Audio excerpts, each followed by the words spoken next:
ABFRL यानी Aditya Birla fashion हाल के दिनों में अच्छी तेजी इस स्टॉक में देखने को मिली है।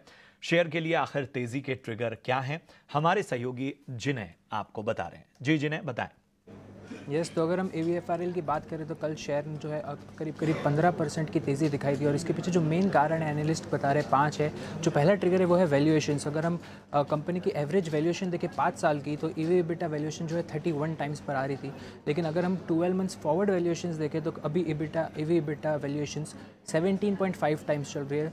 तो एवरेज से काफ़ी डिस्काउंट पर अभी जो है स्टॉक ट्रेड कर रहा है। अगर हम दूसरा ट्रिगर की बात करें तो जो है पीक लॉसेस, कंपनीज के जो नए नए बिजनेस थे वहाँ पे जो लॉसेस थे, कंपनी कह रही है कि वो लॉसेस अब बॉटम आउट हो चुके हैं, तो अभी प्रॉफिटेबिलिटी जो है आगे जाकर दिखेगी। और जो थर्ड ट्रिगर रहेगा वो होगा पेंटालून्स बिजनेस पे, जो कि उनका मेन बिजनेस है, एक वैल्यू ग्रोथ सेगमेंट है, वहाँ पे उनको जो है आगे जाके ग्रोथ दिख रही है। उन्होंने काफ़ी जो नॉन प्रॉफिट स्टोर्स थे उन्हें बंद किया है, तो आगे जाके उनको यहाँ पे प्रॉफिटेबल ग्रोथ दिख रही है। और एक और जो कारण होगा वो है नया डीमर्जर।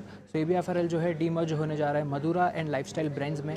तो ये जो एनालिस्ट बोल रहे हैं कि यहाँ से काफ़ी वैल्यू अनलॉक होगी, जिसके कारण शेयर में तेज़ी दिखी जा रही है। और एक और रीज़न है पीयर वैल्यूएशंस। अगर आप ट्रेंड को देखेंगे, अगर आप वेदांत फैशंस को देखेंगे, जो इसके पीयर्स है वो उनकी वैल्यूएशंस काफ़ी हाई है। जैसे फॉर एग्जांपल ट्रेंड जो है 63 टाइम्स EV/EBITDA पे ट्रेड करता है, वहीं वेदांत फैशन करीब करीब 31% टाइप पे ट्रेड करता है, और ABFRL जो है 17। तो यहाँ पे भी काफ़ी डिस्काउंट है, जिसके कारण ABFRL में तेज़ी देखी जा रही है। शुक्रिया जिन्हें आपका इस अहम ट्रिगर्स को बताने के लिए। और चलिए इस पे एक राय भी बनती है। सीधा अंशुल मैं आपके पास ही आना चाहता हूं। आदित्य बिड़ला फैशन, हमारे सहयोगी जिन्हें ने तमाम ट्रिगर्स बताए, आखिर इस तेजी की वजह क्या है, आप स्टॉक को किस तरह से देखते हैं? जी, आपके चैनल पे मल्टीपल टाइम्स ये स्टॉक मैंने रिकमेंड किया था। 241 के अराउंड से रिकमेंड करना स्टार्ट किया था, क्योंकि इसमें बेस ब्रेकआउट था लगभग 40-45 हफ्ते का बेस ब्रेकआउट था 241 के लेवल्स के अराउंड, जिसका बेयर मिनिमम टारगेट 360 के अराउंड है। तो यहाँ से भी काफ़ी अपसाइड बची हुई है। करंट मार्केट पे भी फ्रेश ब्रेकआउट आ रहा है स्टॉक्स में प्रीवियस मंथ हाई के ऊपर, तो यहाँ पे भी फ्रेश बाइंग कर सकते हैं। टारगेट वही रहेगा स्विंग हाई का, 359.5 स्विंग हाई है, 360 के अराउंड टारगेट पकड़ के चलना चाहिए।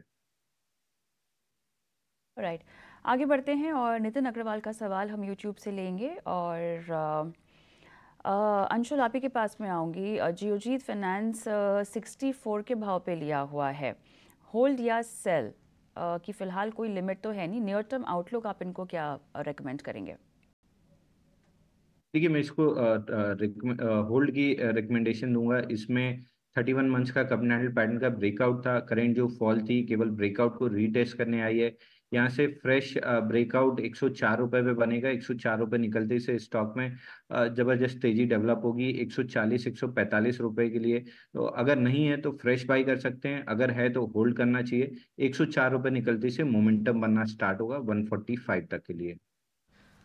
ठीक है, और इन सब के बीच में आप देख सकते